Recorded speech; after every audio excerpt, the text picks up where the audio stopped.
परमात्मने नमः।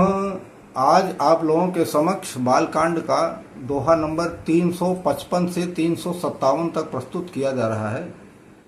इतना मनोहारी प्रसंग है कि क्या कहने हैं। आप लोग सुनिए, आनंद आ जाएगा।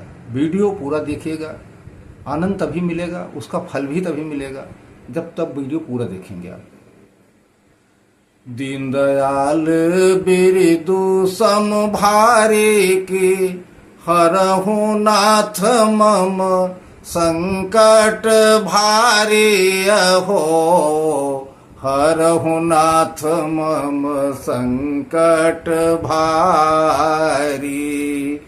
मंगल गान करहि बर भामिनी की भय सुख मोल मनोहर जामिनी हो, भय सुख मूल मनोहर जामिनी।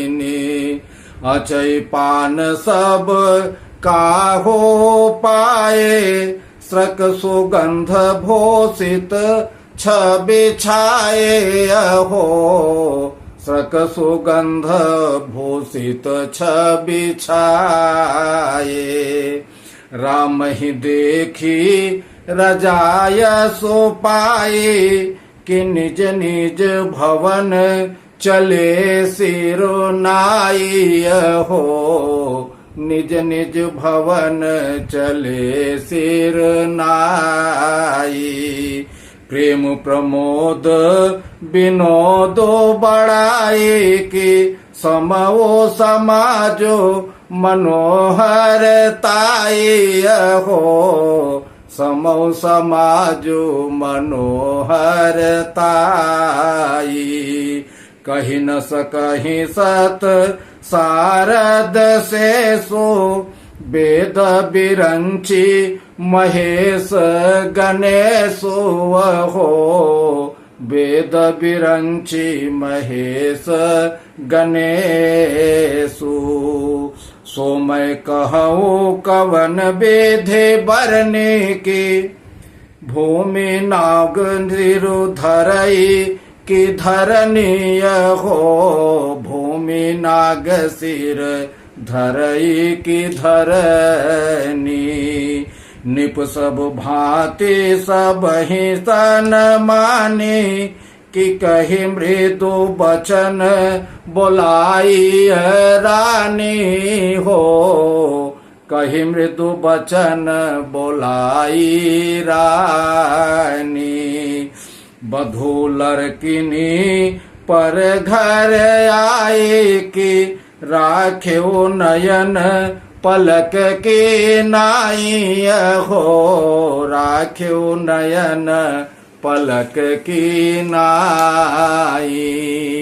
दीनदयाल बिरदु संभारे, की हरहु नाथ मम संकट भारी अहो, हरहु नाथ मम संकट भारी।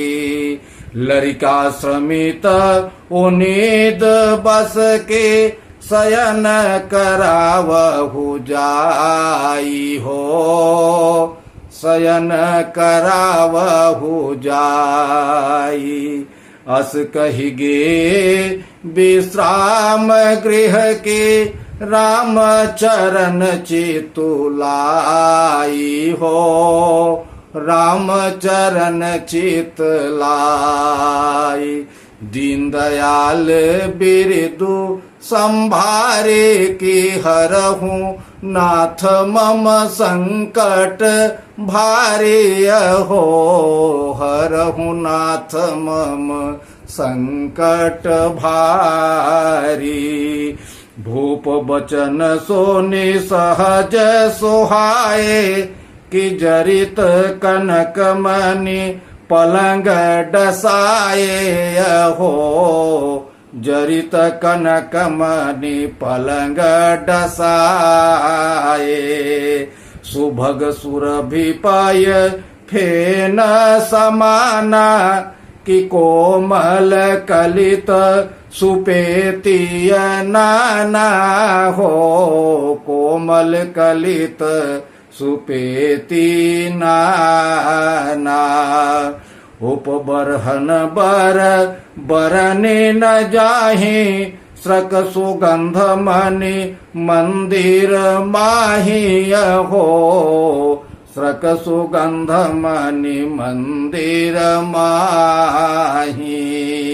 रतन दीप सोठे चारो चंदोवा, कि कहतन बनई जान जेहि जोवा हो, कहतन बनई जान जेहि जोवा। सेज रुचिर रचे राम उठाए, कि प्रेम समेत पलंग पौढ़ाए हो, प्रेम समेत पलंग पौढ़ाए। आज्ञा पुनि पुनि भाई न देने, निज निज सेज शयन तेन केने हो, निज निज सेज शयन तेन केने।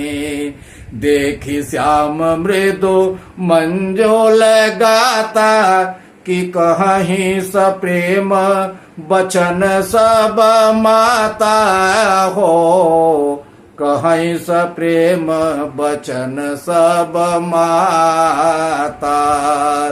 मार्ग जात भयावन भारी, कि कहीं विधि तात ताड़ का मारी हो, कहीं विधि तात ताड़ का मारी।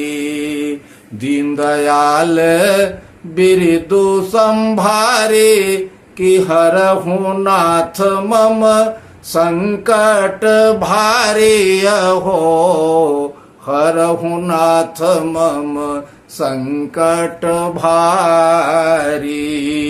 घोर निशाचर बिकट भटके, समर गनहि नहीं काहू हो, समर गनहि नहीं काहू। मारे सहित सहायक में, कि खल मारीच सुबाहु हो, खल मारीच सुबाहु। दीनदयाल बिरदु संभारे, कि हरहु नाथ मम संकट भारी हो, हरहु नाथ मम संकट भारी। मुनि प्रसाद बलितात तुम्हारी, कि ईस अनेक करवरे टारी हो, ईस अनेक करवरे टारी। मख रखवारी करी दो भाई, के गुरु प्रसाद सब विद्या पाई हो, गुरु प्रसाद सब विद्या पाई। मुनितिय तरिय लगत पग धोरे, कि कीरति रहिय भुवन भरी पूरी हो, कीरति रहिय भुवन भरी पूरी। कमठ पीठ कपबिकूट कठोरा, कि नृप समाज महु शिव धनु तोरा हो, नृप समाज महु शिव धनु तोरा। विश्व विजय जसु जान के पाए, कि आए भवन ब्याही सब भाई हो, आए भवन ब्याही सब भाई।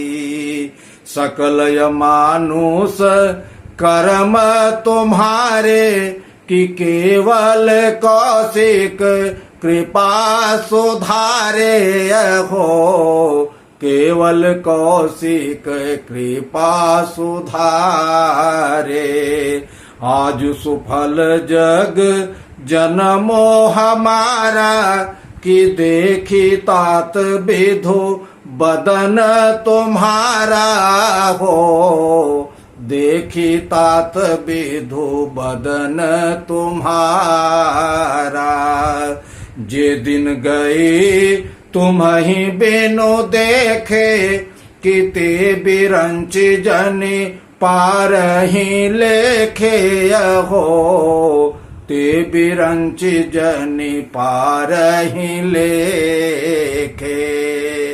दीनदयाल बिरदु संभारे, कि हरहु नाथ मम संकट भारी हो, हरहु नाथ मम संकट भारी।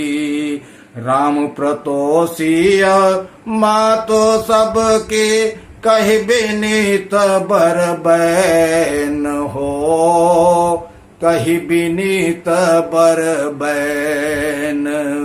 सुमिर शंभु गुर विप्र पद, किए नींद बस नैन हो, किए नींद बस नैन।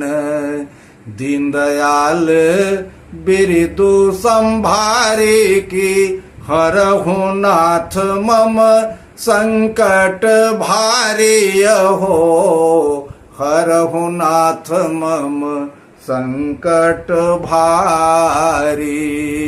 बोलिए सियावर रामचंद्र की जय, बोलिए सियावर रामचंद्र की जय।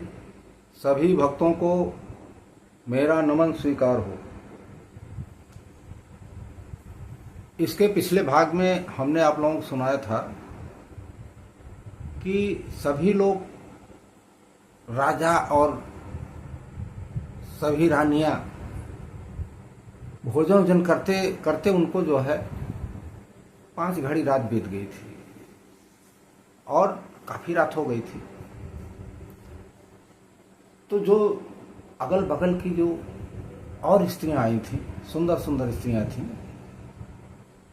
वो सब मंगल मंगल गान गा रही थी और ऐसा मालूम पड़ रहा था कि मानो रात की सुख मूल हो, मतलब रात को मनोहारी बना दी है।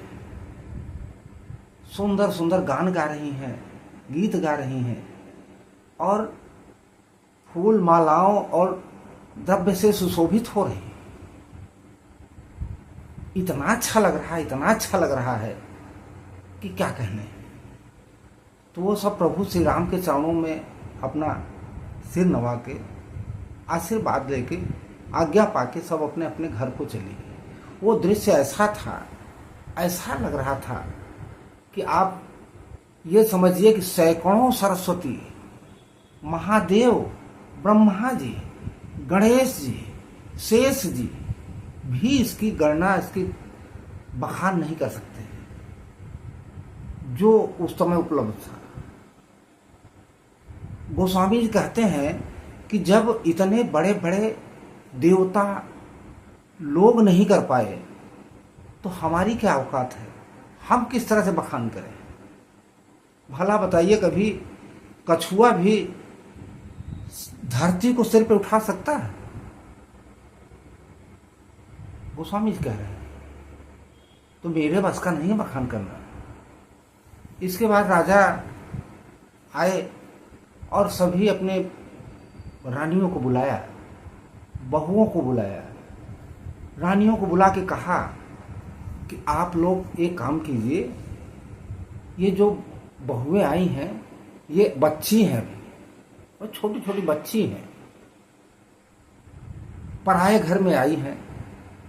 अब ये तुम्हारा काम है कि इनको जो है ठीक से रखना। ठीक से रखने का मतलब जैसे आंखें होती हैं ना, आंखें पलकों के अंदर होती हैं, पलकें किस तरह से उसको सुख देती हैं आंखों को, गिरती हैं फिर उठती हैं, किसी तरह की आंखों को कष्ट नहीं होना चाहिए, ये पलकों का काम है। तो राजा का कहना यह था कि आप पलकों की तरह इनको रखिए, पलकें जैसे आंखों को सुख देती हैं उसी तरह तुम बहुओं को सुख दो। और ये थक गई, बच्चे भी थके हैं, उनको नींद की आवश्यकता है। अब आप लोग जो है इन लोगों का बिस्तर लगा दीजिए, बिस्तर लगाने के बाद में इनको सुला दीजिए, ये आराम करें, थक गए हैं। तो राजा जी तो स्वभाव से ही बड़े अच्छे थे, उनके स्वभाव की ही बातें सब सुनकर सारी रानियां जो हैं सब तैयारियां करने लगी। जाके सबके कमरों में जो है सुंदर सुंदर जो है वो मड़ियों से सज्जित सोने का पलंग रखा है, सुंदर सुंदर उसमें गद्दे बिछे हैं, जैसे गाय का दूध होता है उसका फेन, उस तरह के सफेद चादर, बिल्कुल कोमल चादर बिछाई गई है। तकियों का तो बखान ही नहीं किया जा सकता है। सुंदर सुंदर आसन पर प्रभु श्री राम जी को ले जाके बैठा दिए कि इस पे आप लेट जाओ, सो जाओ। प्रभु श्री राम जी वहां गए। उसके बाद बार बार अपने भाइयों को भी कह रहे हैं कि अब आप लोग भी जाओ और शयन करो, समय काफी बीत चुका है, अब शयन करने का समय हो गया है, अब सब लोग शयन करो। प्रभु श्री रामचंद्र जी भी अपना शयन कक्ष में आ गए, सब भाई अपने अपने शयन कक्ष में जा चुके थे। और इसका वर्णन बड़ा मुश्किल है करना, जिसने देखा होगा ना वही बता सकता है किस तरह का क्या था। हम लोग तो जानते नहीं, हम लोग तो केवल कथा के हिसाब से, कि कथा के माध्यम से आप लोगों को भी सुना रहे हैं, हम लोग भी पढ़ते हैं वही। जिसने देखा होगा वही बता सकता है। ये तो हमारे गोस्वामी जी भी कहते हैं कि जिसने देखा होगा वही बता सकता है। मैं जितनी बातें आपको बता रहा हूँ ये ग्रंथ में जो लिखी बातें हैं वही बताता हूँ, इधर उधर की बात इसमें नहीं बताता हूँ। मैं जोड़ता ही नहीं इधर उधर की बातें, जो ग्रंथ में लिखा है वही बातें बताता हूँ। फिर माताएं जो है प्रभु श्री रामचंद्र जी के देख के जो है ऐसा उनका दिमाग जो है चल रहा था, वो कह रही थी कि हे तात, इतनी भयंकर, इतनी बड़ी योद्धा जो ताड़का को आपने कैसे मारा, जो कि जिसको देखते ही सब डर जाते हैं, सभी देवता डरते हैं, सभी ऋषि मुनि डरते हैं, आपने उसको मार दिया है। आपने इतने भयंकर मारीच और सुबाहु को मार दिया। आपके रज कमलों के पड़ते ही मुनि की पत्नी अहिल्या तर गई, ये सारा विश्व जानता है। हे तात, आप कैसे कर दिए सब, बड़ा आश्चर्य हो रहा है, आप तो बड़े सुकुमार हैं, आपने ये सब कैसे तो कर दिया, बताइए। कच्छ के पीठ के से वज्र पर्वत से ज्यादा कठोर शिव जी का धनुष कैसे तोड़ती है, जो कि बड़े बड़े राजा, बड़े बड़े धुरंधर महारथी उसको हिला तक नहीं पाए, और आपने तोड़ दिया। उसके बाद में विश्व विजयी होके सीता जी से ब्याह कर लिया, बाकी चारों भाइयों को ब्याह करके सब आ गए। हे तात, हम तो गुरु विश्वामित्र की बलैया लेती हूं कि उनके कृपा से ही सब ये सब हुआ है। आप तो उन्हीं की कृपा से सब किए हो, हम लोग तो इसके विषय में कुछ नहीं कर सकते हैं। इतने हमको आश्चर्य लग रहा है। हमारा भी जन्म लेना जो है, जब से आपको देखे हैं तब से जो है हमारा जन्म बिल्कुल एकदम से शुभ हो गया है। अब ब्रह्मा जी से यही हम निवेदन करेंगे कि जब से आपको नहीं देखे थे तब तक कि हमारी उम्र मत जोड़ें, न गिनती न करें। जब से आपको देखें तब से गिनती करना शुरू करें। क्या माताओं का वो था। माताएं एकदम से प्रसन्नचित्त थी। कुछ उनको वही नहीं समझ में आ रहा था क्या है, क्या हो रहा है, क्या है ये। तो प्रभु श्री राम ने इस तरह के कोमल वचन सुन के उनको सबको अपनी बातों से संतुष्ट किए। संतुष्ट करने के बाद में गुरु, ब्राह्मण और सारे देवताओं का अपना स्मरण करके शयन करने लगे, मतलब सोने चले गए, सो गए। इस तरह इन चौपाइयों का अर्थ यहीं तक संभव है। अगली चौपाई में जो भी अर्थ बनेगा, जो भी चौपाई आएगी, मैं अगले भाग में आप लोगों को फिर से मिलूंगा। एक निवेदन फिर वही करूंगा कि जिन लोगों ने चैनल को सब्सक्राइब कर लिया है, सदस्यता ले लिया है, उनको मैं बार बार अपने हृदय से की गहराइयों से जो है उनको हम बहुत बहुत बहुत बहुत धन्यवाद देते हैं। बहुत बहुत उनके आभारी हैं। जिन लोगों ने नहीं किया है वो चैनल को सब्सक्राइब कर लें। सनातन धर्म की वीडियो है और मानस का पाठ अगर आप लोग नहीं करते हैं तो सुनिए। इसको सुनने के बाद में अपने जीवन को उस तरह लाइए, क्योंकि रामचरितमानस जो है मर्यादाओं का भंडार है, मर्यादाओं से भरा है। चैनल को सब्सक्राइब कर लीजिए, लाइक कर दीजिए, कमेंट बॉक्स में जय श्री राम लिखिए, या आपके जो समझ में आ रहा है, जो कुछ अगर कुछ पूछना भी है तो कमेंट बॉक्स में हमसे पूछ सकते हैं। मैं उसका उत्तर आप लोगों को अवश्य दूंगा। इसके अगली चौपाई में मैं आप लोगों को फिर मिलूंगा। तब तक के लिए जय श्री राम, राधे राधे। बोलिए सियावर रामचंद्र की जय, पवन सुत हनुमान की जय।